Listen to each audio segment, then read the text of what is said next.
Good morning, Case Face. Good morning. I had the best match call last night and had the opportunity to meet intended parents who are so lovely and have one of our amazing surrogates who we got to help on her first journey as their surrogate advocate, which was really cool.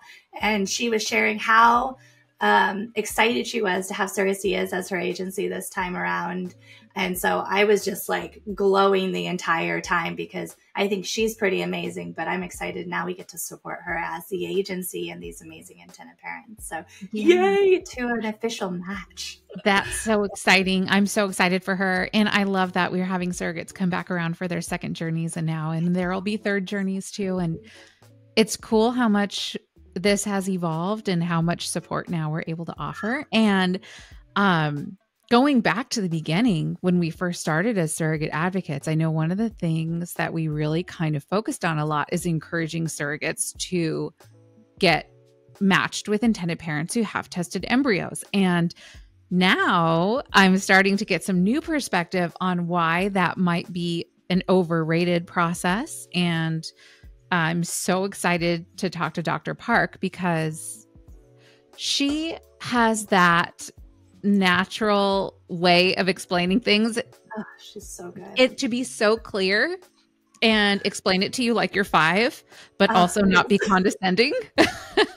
And really I'm like, I can't wait to hear her perspective on these things because they're so important for the surrogates that we support through our agency or on our advocacy side, because we want to give people good advice. We don't want to give anybody bad advice. Of course, we don't want to give anybody medical advice either, but I'm really excited to be able to have another resource to share.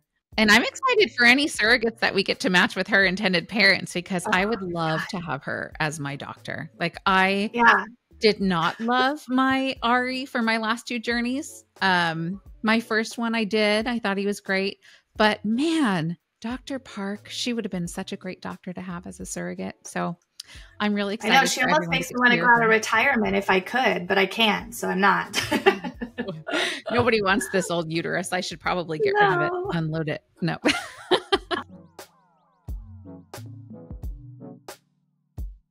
We're excited to be able to talk with you today because how long have you been doing this, I guess now? What is that?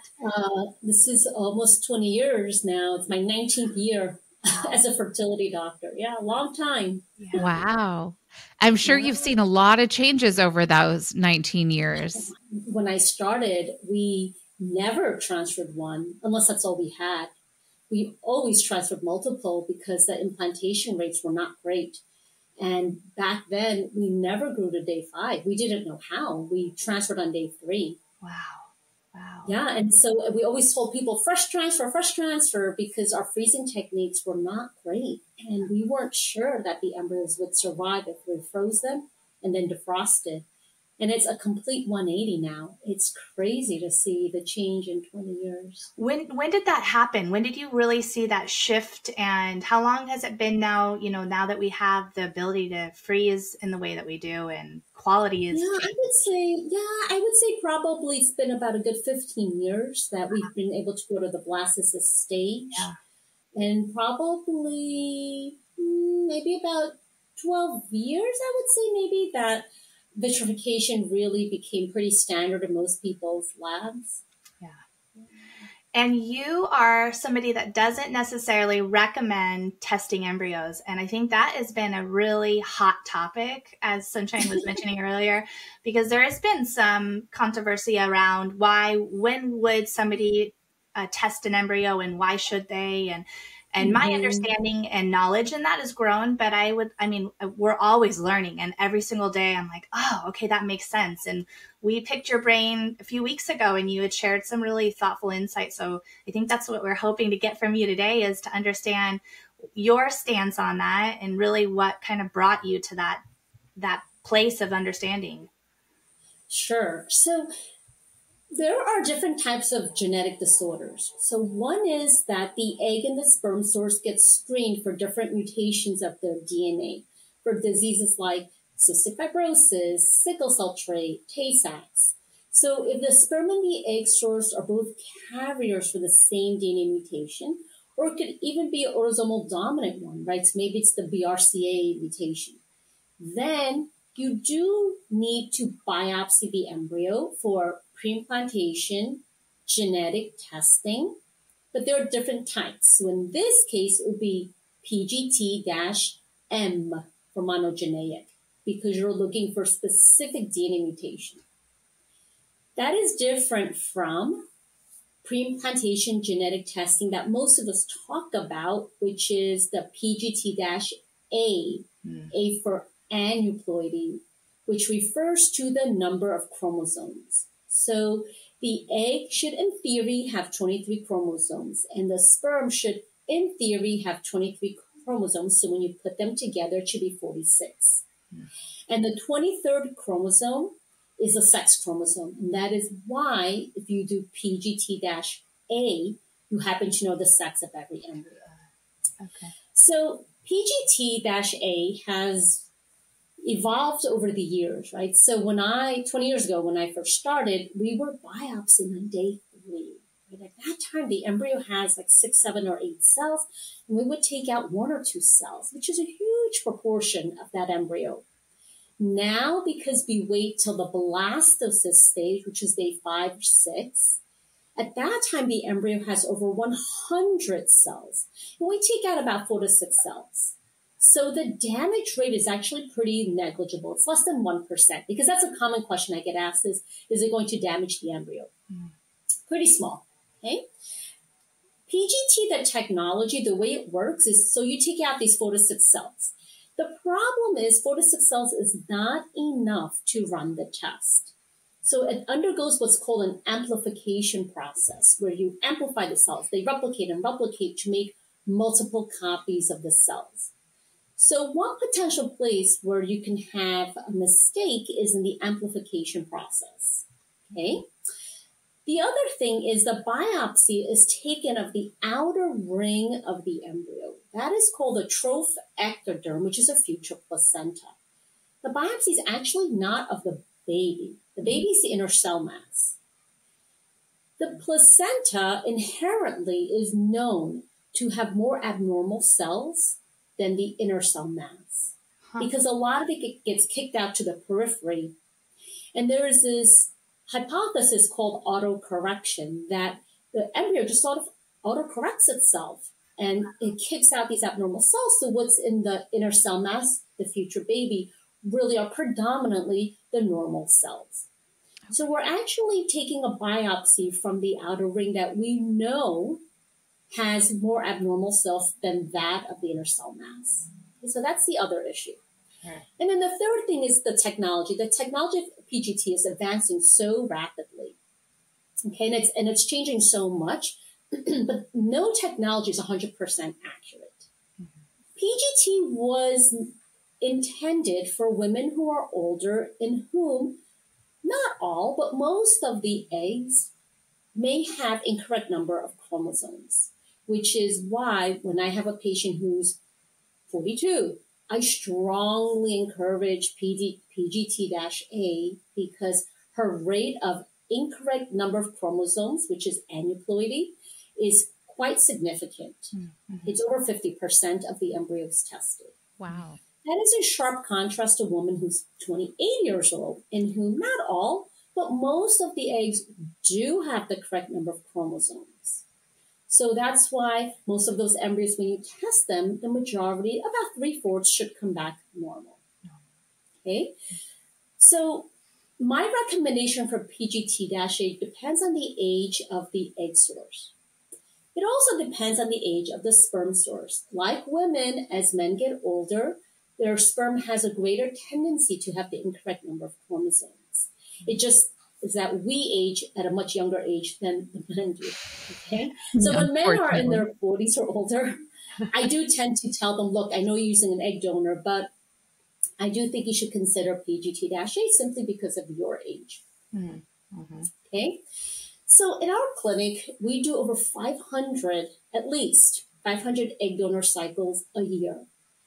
And when we compare our cohorts who've done egg donor embryos with PGT versus egg donor embryos without PGT, year after year, we do not see a difference in implantation rates. Wow. We also do not see a difference in miscarriage rates. So based on our clinical data, we're not against PGT-A, but we also don't push PGT-A in egg donor embryos. We are base our advice based on our clinical data. Okay. And the other thing I tell people is I'm completely fine if people want to do PGT-A with egg donor embryos. But I just want them to understand that, number one, there is no guarantee the results are correct. So when you practice for a long time, things happen. And it's happened to me where I've transferred a quote unquote normal euploid embryo, PGT, from an egg donor cohort. 3 months later, the surrogate IPs emailed me to tell me, hey, it's a girl and she's got Down syndrome. And they terminated the pregnancy. Okay. And I've transferred a quote unquote female embryo. And 3 months later, I get an email saying, hey, the baby is healthy. The test came back fine, except it's a boy. Oh, okay. A donor embryo. And I've had the opposite where I've transferred, because they wanted a boy, I transferred a boy. And 3 months later, the intended parents emailed and said, hey, it's not a boy, it's a girl. Wow. And they were not happy. They were pretty upset about it. PGT normal, chromosomally normal, but the sex was wrong. And this does not happen in the majority of cases. It happens pretty rarely, but the point is that in all those cases, they were egg donor embryos. And I just want intended parents to be aware that the PGT is not a 100% accurate science. I think when that happens, parents might be afraid too that it was not the correct embryo, or maybe there was a switch or something. Is that absolutely? So of course, absolutely. So it triggered in our lab, of course, a whole chain of custody. Is this indeed their embryo? And then testing to make sure that was the right sperm source and the whole egg source. Oh my goodness, we went down that lane. Yes, it was very intense testing, because that's the first thing I thought was, oh my gosh, did we transfer the wrong embryo? Absolutely. And it was the correct embryo. Okay. It just isn't 100%, which is something new that I've learned. That's crazy. Okay. I mean, we knew it's not 100%, and we try to tell people that too. But one of the things that we do when we're coaching surrogates is we advise them to request PGS tested embryos or PGA tests. I don't know what the difference between PGS and PGA, maybe, or PGT. Maybe you can explain that. Yep. So they're the same thing. So in the olden day, we called it PGS. Okay. Pre-implantation genetic screening. Okay. And then some people were calling it PGT, and it was just getting too confusing. So now it's recommended people call it PGT with the understanding you're talking about -A. Okay. Yeah, Okay. Same. Okay. So in that case, the thing is, we do advise surrogates to request tested embryos just because of our knowledge of the background, which is very limited. We're not medical experts by any means, but we were always advised that was recommended to reduce the risk of miscarriage and failed transfer, and having to do multiple rounds, or having to do a termination because of an abnormality that could have been screened out. But now I'm hearing a lot of surrogates say, in certain cases, I would never match with parents who have not tested their embryos. I only want to match with parents who have tested embryos. And that makes me feel sad, because I know that that's not always the necessary case, but surrogates want to make the right decision and best decision for themselves and for their outcomes too. So I would love to hear your advice for surrogates when you're considering embryo quality, when you're matching with intended parents. What considerations should a surrogate think about when she's matching with intended parents? So you are right. There has been a growing trend in the past few years of surrogates being so intent on matching with intended parents who have PGT tested embryos. And the data does not confirm that. But because of that, even in our clinic, we have seen more and more, like the vast majority of intended parents now do opt for PGT testing of the embryos, because they don't want a surrogate to skip over them. And I honestly think that it's going to be very difficult to change people's philosophy on this. It's been about, I think 2 years ago, the New York Times came out with an article of why PGTA shouldn't be done in women under the age of 35, right? Mm-hmm. But it's so commonplace now that I think that despite the data, I think it's really difficult to turn back the hands of time. So, but I think for surrogates, my advice would be if you really connect with an intended parent, and even though they didn't have PGT tested embryos, which will be less and less commonplace now, but even if they didn't have PGT tested embryos, I can tell them in our clinic, I have had the same rate of miscarriages with PGT tested embryos and surrogates as those without PGT tested embryos. I mean, I've had second trimestral losses with PGT tested embryos, and we're all kind of left scratching our heads like, why? And I don't know, right? So I feel that it's okay if that's what they want, totally fine. But if they happen to come across an intended parent and they just feel such a connection with them, that, maybe it's worth, if it came from an egg donor. I mean, I'm not saying if it came from a 39-year-old egg source, right? If it came from an egg donor, maybe it's worth considering working with them, because based on the data in our clinic, we don't see higher or worse success rates. So I guess that would be the scenarios that I'd love to kind of like highlight is when I think about it, and now what I know, right, and learning and understanding this, if it's an egg donor, she's got to meet the qualification of majority of these clinics that she has to be under the age of 30. And they're going to do an extensive understanding of her background and health history and her family's history to understand that she qualifies to process with an egg donor, right, as an egg donor. Mm-hmm. So I think that's one variable. If you have intended parents who are using an egg donor, then the chances of needing necessarily them to genetically test those embryos is less, right? So that's one thing. And then what would if the intended parents are using their own embryo? Age for the intended mom, you're saying 35? What would you say recommendations? Exactly. Yep. 35 or older. Exactly. Then I do recommend PGT. Okay. The other comment I want to make is the majority of fertility clinics in the United States are very pro PGT, even with egg donor embryos. Yeah, we're saying that. I think that it's important for patients to respect that, right? If your physician at a clinic says, well, I don't care if you're doing egg donor embryos, you're going to do PGT. I think as a patient, the path of least resistance, right? Just follow the advice of your physician and that clinic, right? But I think that if you're a patient who really wants to minimize the amount of manipulation that happens on your embryo, I just want you to know, assuming you're young, right, that it's okay to just gently suggest, hey, is it okay if I don't do PGT because I'm 31 years old, and right. We had a surrogate that was considering a parent profile, and the intended mother had an egg retrieval done before she had treatment for cancer, and the cancer was going to destroy her eggs. She only had, I think, 2 or 3 embryos that they were able to create. And so her doctor advised that she not test those embryos because the chance of damaging them is too great when she only had the 2 or 3. In that case, what would you say to a surrogate who felt really steadfast that she wanted to match with parents who had their embryos tested? Is this a profile of an intended parent that she should pass over, or is it safe for her to consider matching with them if the intended mother is under 35, even though she did have cancer at the time of her egg retrieval? Does that make a difference at all? That's a tough one. So I do make that recommendation as well. When I have patients who honestly don't have that many embryos, but if this is transferring into themselves, I tell them, look, you have only 2 embryos. Why biopsy, right? It is what it is. Let's just transfer it into you and let's see how it goes, okay? But in this case, this patient is young and it's going into a surrogate. So chances are, she's 31. Chances are 2 of the 3, statistically speaking, will be normal.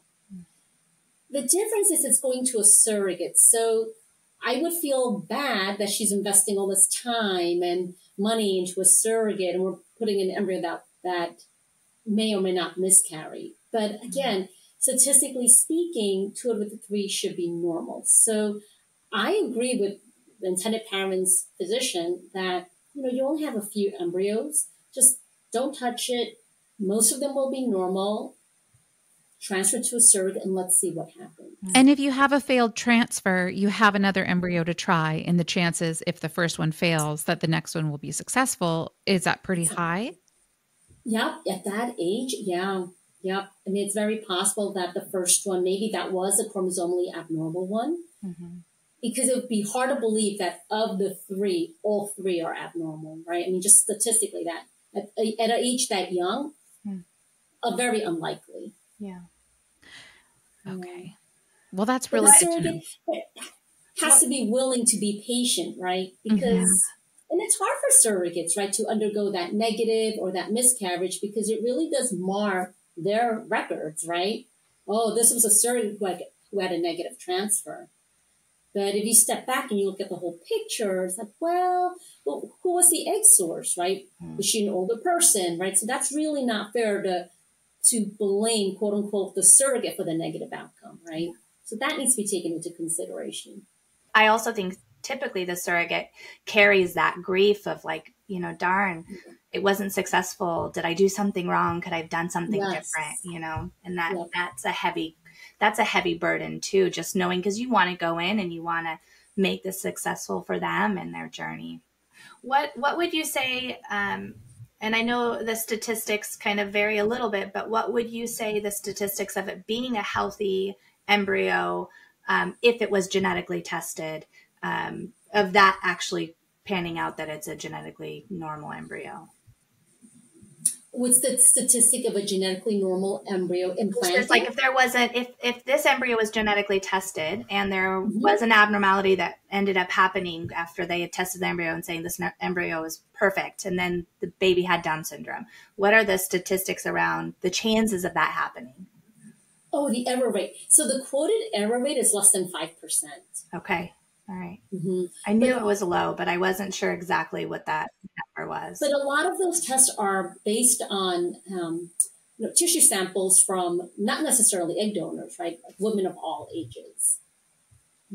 So, we were recently involved in a worldwide study where the PGTA, the tissue sample, is taken not from the trophectoderm, but actually from the culture media that the embryo grows in, because embryos are constantly shedding cells. And so by testing the cells in the culture media, you're actually taking a sample size, not just from one location, but from the entire embryo. Wow. To me, that makes more sense, right? Because now you're testing cells from all over the embryo. And this will be the future of PGTA. And the preliminary studies show that it actually was quite accurate. So if that is a future PGT, that means there's no biopsy needed for the embryos, right? So people who are worried about this micromanipulation, they don't have to worry about that. And I do believe it will be more accurate because it's reflecting not just the future placenta, but the entire embryo. Huh. So more accurate and less risky for damaging the embryo. Yeah. That's awesome. That's right. I love that they're constantly working on new and better ways to do this. And I wish that cancer research was happening as rapidly to help people in that regard. I wonder if maybe it is, and I'm just not aware because it's not my forte. But I love that medicine is always evolving and that people like yourself are so invested in improving things for all of us. It's really awesome. Yep, absolutely. I know, especially our field of our REI field, it is developing so rapidly, right? With all this technology, it's changing so much that in 10 years, it will be so different, so much more advanced. And maybe less failed transfers and more successful first times. I know sometimes when a transfer fails or multiple transfers fail with one surrogate and one intended parent, sometimes that surrogate will go on to rematch and have a successful first transfer with another surrogate. And those IPs will go on and have a successful first transfer with another surrogate. And I've heard just kind of in passing people say that sometimes you just might not be a match for that DNA. Like maybe there's some sort of conflict between the surrogate and the embryo. Is that a real thing, or what can you tell me about that? You know, I've had that happen to me where I'll have these beautiful egg donor embryos. Surrogate is perfect. The sperm source is usually in their 30s. And okay, first transfer doesn't work. Okay, right? It's not 100%. At our clinic, the implantation rates are about 75 to 80%, right? So I tell them, look, I'm not really sure what went wrong. Everything seemed to go well. It's not 100%, but I'm very confident the next transfer will work. And it doesn't.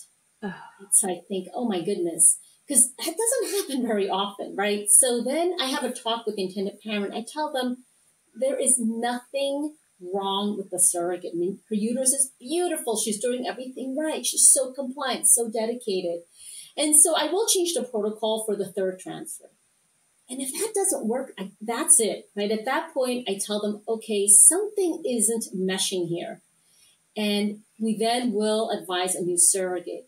But wouldn't you know it, that surrogate, like I tell the agency, I think she's a great surrogate. I don't think you should fire her as a surrogate. I think she just needs to find another set of intended parents. Wouldn't you know it, 6 months later, she comes back again to me for a different intended parent, and boom, first transfer, she's pregnant. So I do believe there's a compatibility issue. I can't prove it, but I do believe it exists. Yeah. We've seen it too, where she'll go on and be rematched and have pregnancy confirmed on the first go. And it just... Yes. I just know it's so discouraging for the surrogate when that happens, because a lot of times intended parents won't want to match with her with that track record, or an agency will say, I don't think you're a qualified surrogate. And in that case, I mean, do you have any recommendations for agencies or for intended parents if, say, you're presented a profile of a surrogate who's had 3 failed transfers with another IP? Do you recommend they proceed with her, or do you recommend they don't? You know, it really helps if you represent that surrogate to the same physician. Because, like, and I've done this where I've spoken to another set of intended parents, and I've told them, look, she is a fantastic surrogate.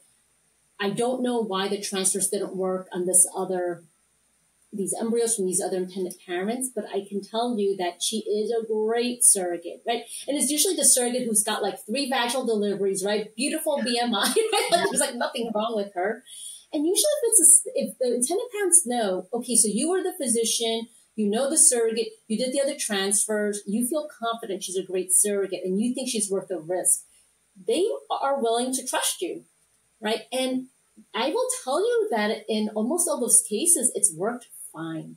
I think it's hard to convince a physician who actually doesn't know the surrogate to take on a surrogate who's had 3 negative transfers. I think it's hard to convince a new doctor just to take a chance on her. I think it's easier to represent her to the same physician who truly believes she's a great surrogate. Yeah, well, and that doctor has seen how she responds to the medication leading up to the transfer, how her body responded. I mean, it makes sense, and I can understand that. And a doctor taking a chance and saying yes to her, what if it doesn't work again? Then they're on the hook for that next saying yes and that not working out. So I understand. Right.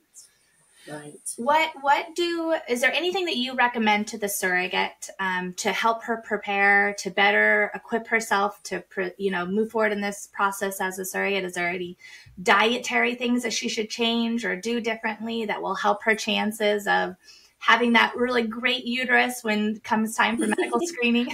Surrogates are so superstitious, even if they're not. Like, we want to know all of the tricks. What can we do? Should we stand on our head for an hour? Like, what do you want us to do? Pat our head, rub our belly. So there is, as we all know, there's no magic secret to make embryos implant any better. But I'm a big believer of just natural health. I'm a true believer of that. I really believe junk in is junk out. And I know that maybe when she was pregnant with her own kids, maybe she didn't have the best diet or lifestyle, and yet she got pregnant, boom, right? I know, but when you're caring for somebody else, I think it's really important to try to give them the best environment possible. Right. There is actually, and this is true, it's called the Barker hypothesis, which is the environment you create, one pregnant, will dictate that baby's future risk for medical conditions, right? The healthier environment you can give that baby, the healthier of a chance for that child to have less chronic diseases. So I think number one is soda. I mean, it just shocks me how many people still drink soda. It's like the worst thing in the world, right? So it's just so full of sugar. And I think just looking at what you're eating and saying, okay, I'm doing this for somebody else, and I really want to give them the best chance of a healthy child. So let me take out all the artificial and processed foods and drinks that I'm consuming and really focus on healthy eating, whole grains, fruits, vegetables, drink more water, less sweeteners, especially artificial sweeteners, right? I think that's really the best thing they can do. And then when intended parents see that, and they should share that with intended parents, that I made a lot of lifestyle changes because I want to give you the best chance possible. It really warms the intended parent heart, right? That, oh my gosh, look at these drastic changes she's making. Yeah. And hand in hand with that will come healthy weight loss, right? These crazy diets just are so bad. But when you cut out all this processed food and all this excess sugar, naturally you just start losing weight, right? So Casey and I need to hear that, huh? Oh, this is hitting home hard for me right now, Dr. Stop, Hart. I feel so convicted. Oh, it's easy to just do what's easy and not, the thing that's right and that's going to keep us alive longer. I think that's the thing that it's been hitting home for me lately, is eating right is going to allow me to have a long life, to be able to be here with my kids and my family, and so it's necessary for even that. Be that as it may, I still had McDonald's yesterday. I know. But I'm working on it. I am. And I'm never going to be pregnant again, which is amazing. But I still want to have a long, healthy life. And I know surrogates. I know so many surrogates that start drinking like green juices or bone broth and things like that in preparation for pregnancy and transfer. And I know I did the same thing when I was a surrogate, and I did not do that for my own pregnancies. Or pregnancy, single pregnancy was my own. So I was also young. I was only 16 when I was pregnant. So I made all kinds of bad decisions. I ate In-N-Out and Reese's peanut butter cups every day. But, as a surrogate, I was an adult and I wanted to, give the babies the best odds. And now I just need to take care of my own body. But I think having that motivation and that responsibility of like, okay, I'm taking care of somebody else's baby. This is a big deal. It's a big responsibility, and somebody's trusting me with the biggest thing. I think intended parents are so amazing and brave for trusting a surrogate, and they go into it with such a, hope, but guarded hearts. And I think it's really important for us as surrogates to remember when we're talking about whether the embryos are tested or not tested, that we're going into this, all of us, with our fingers crossed and highest hopes for success. And just remember why we're doing it is important. Mm-hmm. Absolutely. Yeah. Absolutely. I mean, it's really an amazing gift. It really is, that these women are offering. It really is. We've kind of got the best job. I think I wake up every day just grateful to be able to have the opportunity to bring forth some education and sharing truth to this process and how beautiful it is. So it's great. Mm-hmm. I am curious. I have one more question for you. Do you typically do mock cycles, or do you recommend mock cycles prior to an embryo transfer? Is that something that you do? That's a great question. So we used to way back when, and we don't anymore, but with certain criteria. So that's why we have our surrogates. We try to have a surrogates come in mid-cycle. Like cycle day 12, 13, 14, because naturally her lining should be prime thickness and the triple layer pattern of 3 white lines. So, and most of them will come in and bam, hit that criteria. So no need for a mock cycle. Okay. But sometimes we have surrogates that come in and they are on birth control pills, right? That is their form of contraception. So on birth control pills, a lining does not get thick. Usually not. Once in a while, I'll see a surrogate with a thick lining on birth control pills, but usually they don't. So in that case, what we do is it depends on a number of factors. Number one, if she was a surrogate before and we have documentation in her records that she hit because our minimum criteria is 8. I know some centers use 7, some use 9, we use 8. So if on her past records we have proof that she hit an 8, then I'm totally fine that when she came in, she was on birth control pills, her lining was 4. I'm not worried. Another factor is we have a financial program called Success Guarantee, which is a money-back program. So if the intended parents are in Success Guarantee and we don't have documentation that she ever hit an 8 in the past, let's say she's a first-time surrogate, then in that case, we do have to do a mock cycle because documentation of a lining that hit at least 8 with a triple layer pattern is mandatory for the Success Guarantee program. So we really try not to, because I know it just delays things, I know, but we will if they have to meet certain criteria. Okay, that makes sense. How about an ERA biopsy? What is that? Can you tell us a little bit about that? I know. So ERA stands for endometrial receptivity assay. So I will tell you right now, I am not a fan. I know some clinics are, and that's totally, I'm not saying anything negative about them.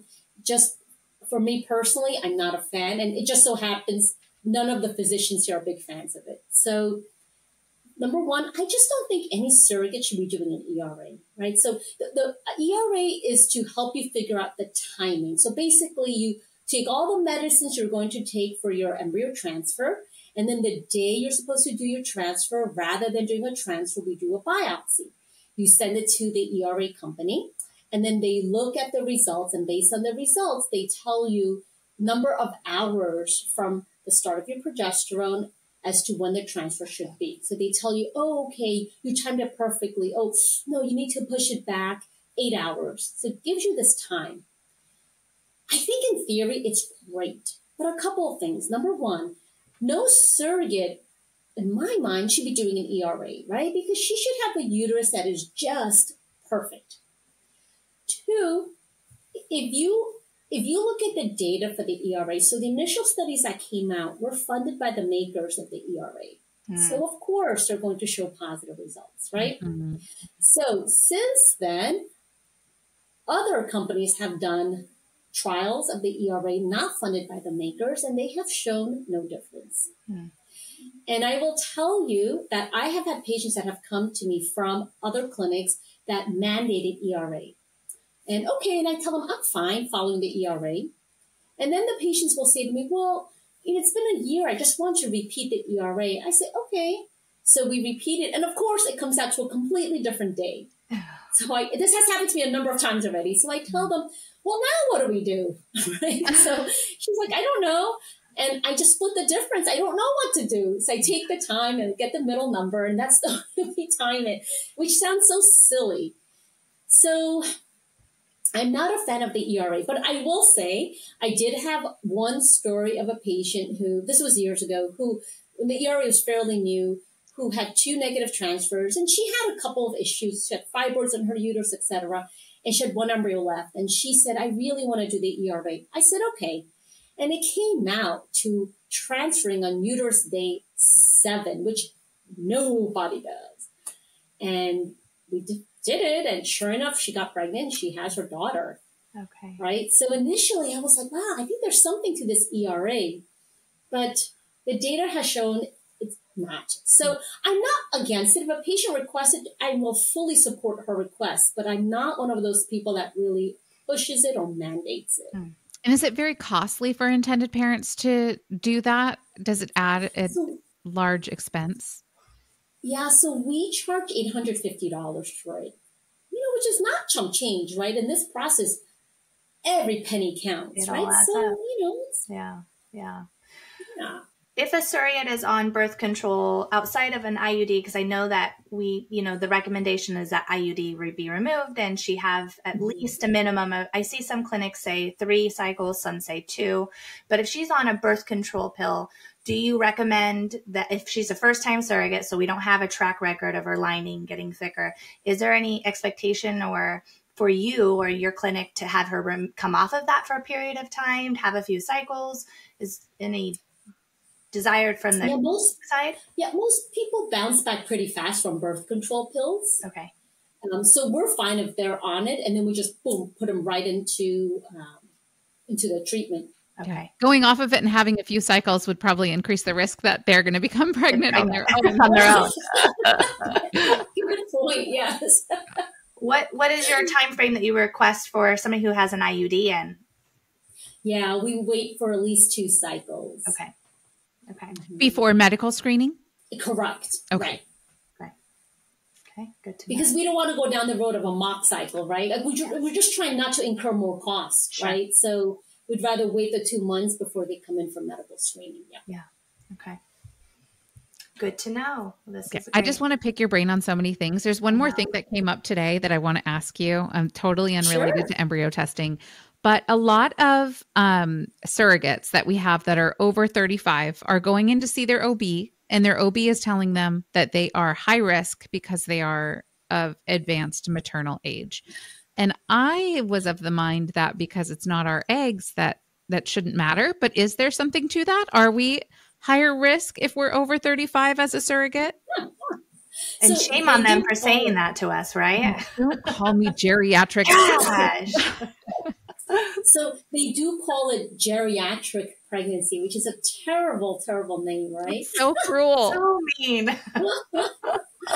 So you're right. When you are a surrogate and you're getting egg donor embryos, the risks certainly are less because they are not from a 35, 37, 38-year-old egg, for sure. But having said that, when women are over 40, you're just not your body, right? It's over 40. So your body's not what it used to be. So you are at increased risk for diabetes and high blood pressure, just age alone, even though you are getting an egg donor embryo. And I know ASRM says surrogates up to the age of 45. Mm-hmm. Personally, I don't know. I just feel like a 44-year-old surrogate to me just seems a bit extreme, but that's my personal opinion. But I mean, I'm fine with a 41-year-old, right? 42, 40, as long as they're healthy. Yeah. But I don't think, I mean, 39-year-old, 37-year-old surrogates, no, I don't think I think they're fine as long as they're healthy to become pregnant. Yeah, okay. So the OBs just need to chill on the harping on us for being so geriatric and old and crusty. No.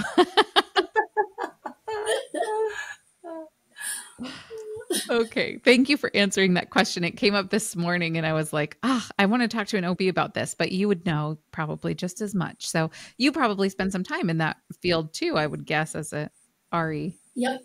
So all fertility specialists have to finish their 4 years of OBGYN training. And then most OBGYNs will then just go practice OBGYN, but then you have to do your 3 more years of training. And I don't know if it's 2 now, it may be 2, but at the time when I trained, it was 3 more years of training to be a REI. Then you get to practice. So many years of training. So you know if we're at advanced risk. So I guess just finally, if there's any message or takeaway you want to leave with surrogates, intended parents, any listeners about fertility treatment decisions and embryo testing, what would be your last bit of advice? Yep. I think it's important to understand that everybody has a different opinion and it's not right or wrong. And that includes intended parents, the surrogate, as well as the fertility clinic and the doctor that they're working with, right? And I think it's just important that people listen to other people's beliefs and what makes them most comfortable. And if you realize, okay, I completely understand and I'm okay with it, great. But if you really just feel uncomfortable with it, I think it's important to be honest about it. And maybe that's just not your match, right? But there is a match for you where everybody is comfortable with the agreement that's made. I think that's just the most important thing. Yeah. Thank you. You are amazing. Thank you. Oh, you're welcome, guys. It was so nice to speak with both of you. Thank you so much for your time.